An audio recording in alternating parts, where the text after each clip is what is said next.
Sebagai negara kepulauan yang termasuk dalam negara dengan garis pantai terpanjang di dunia, hampir sebagian besar kehidupan masyarakat memang seolah tak bisa dipisahkan dari hasil laut, tak terkecuali di wilayah pesisir Kebumen. Bagi masyarakat Desa Surorejan di seputaran Pantai Sawangan, laut telah menyediakan berbagai macam kebutuhan bagi keberlangsungan hidup mereka.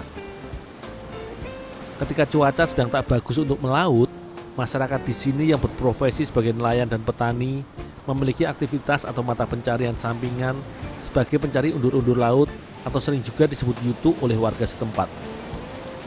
Aktivitas mencari yutu ini biasa dinamakan nyedong karena menggunakan alat jaring tradisional yang dinamakan sedong. Undur-undur laut merupakan sejenis hewan krustasea yang biasa hidup di pantai terbuka ke samudra dengan pasir hitam atau mengandung pasir besi, seperti di sepanjang pantai pesisir selatan mulai dari Jogja hingga Kebumen ini. Hewan yang masih satu famili dengan udang ini biasa mengubur diri di dalam pasir. Dinamakan undur-undur karena hewan ini memiliki perilaku yang cukup unik ketika mencari makan. Undur-undur akan melompat keluar dari dalam pasir ketika ombak datang untuk menangkap plankton yang terbawa arus dan akan kembali lagi masuk ke liang persembunyiannya ketika ombak surut dengan posisi terbalik atau layaknya berjalan mundur.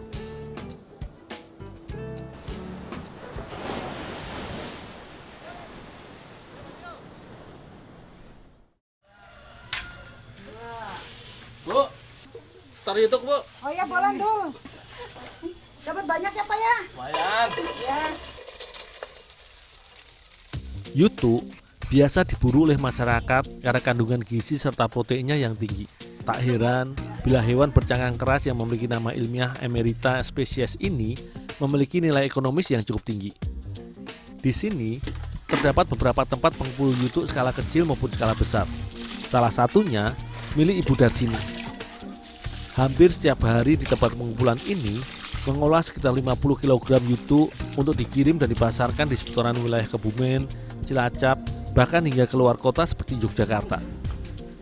Karena selain sebagai hewan konsumsi, yutu juga banyak digemari oleh para pemancing sebagai umpan ikan tangkapannya. Sementara untuk keperluan konsumsi, setelah disortir berdasarkan ukuran, yutu biasanya dicuci dan dikupas cangkang kerasnya sebelum dikirim untuk dipasarkan.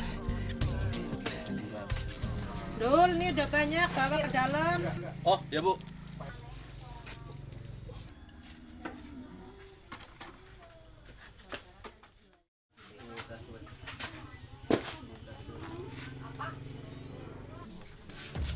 Kali ini, aku bersama ibu-ibu di sini akan mengolah yutu menjadi salah satu olahan yang praktis untuk disajikan dalam segala kondisi serta situasi, yaitu nugget. Sebelum diolah dan dicampur bahan lainnya, yutu pun harus dihaluskan terlebih dahulu hingga menjadi adonan agar mudah diolah.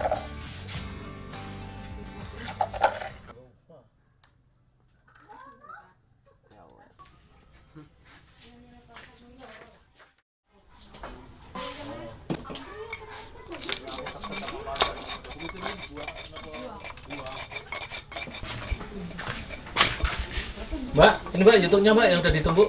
Oh iya, taruh situ, Dul. Makasih, Dul. Ya, Mbak.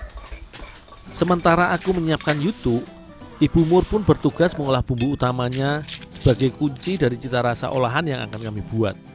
Berdasarkan penelitian, hewan hipoide ini selain mengandung protein yang tinggi, yutu juga kaya akan mineral, omega 3, serta zat kitin yang baik dalam membantu menjaga metabolisme tubuh, merawat peredaran darah, dan juga membantu mengurangi kadar kolesterol bila dikonsumsi oleh tubuh, serta membantu dalam penyembuhan luka atau pendarahan.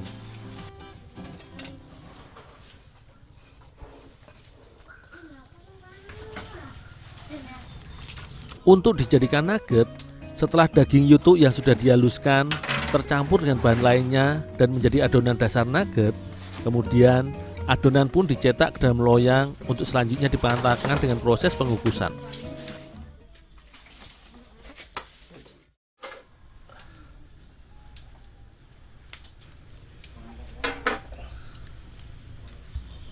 Setelah adonan siap, adonan nugget pun dikukus sekitar 40 menit hingga matang dan teksturnya padat karena panas suhu dari uap air pada proses pengukusan ini.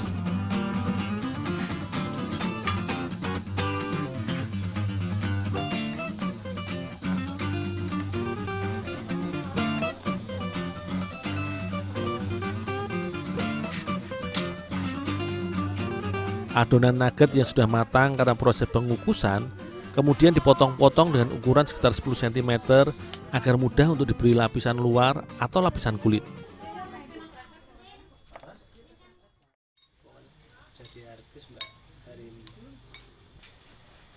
Olahan yang seringkali berbahan dasar dari beragam daging ini cukup digemari karena sensasi cita rasanya yang gurih dan renyah pada lapisan luar ketika sudah dimasak atau digoreng. Sebelum disajikan, adonan nugget pun dilumuri dengan tepung roti untuk selanjutnya dimatangkan dengan cara digoreng.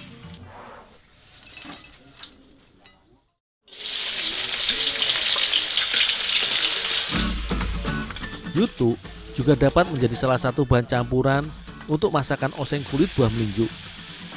Untuk memasak oseng ini, awalnya bumbu sederhana yang sudah diiris seperti bawang putih, bawang merah, dan cabai ditumis dengan sedikit minyak hingga sedikit layu. Kemudian gula merah, lengkuas, dan garam pun ditambahkan sebagai kunci dari cita rasa untuk ditumis bersama. Ketika bumbu sudah berubah warna dan mengeluarkan aroma yang harum, barulah yutu ditambahkan ke dalam wajan dan selanjutnya disusul kulit buah melinjo dimasak bersama hingga bumbu meresap.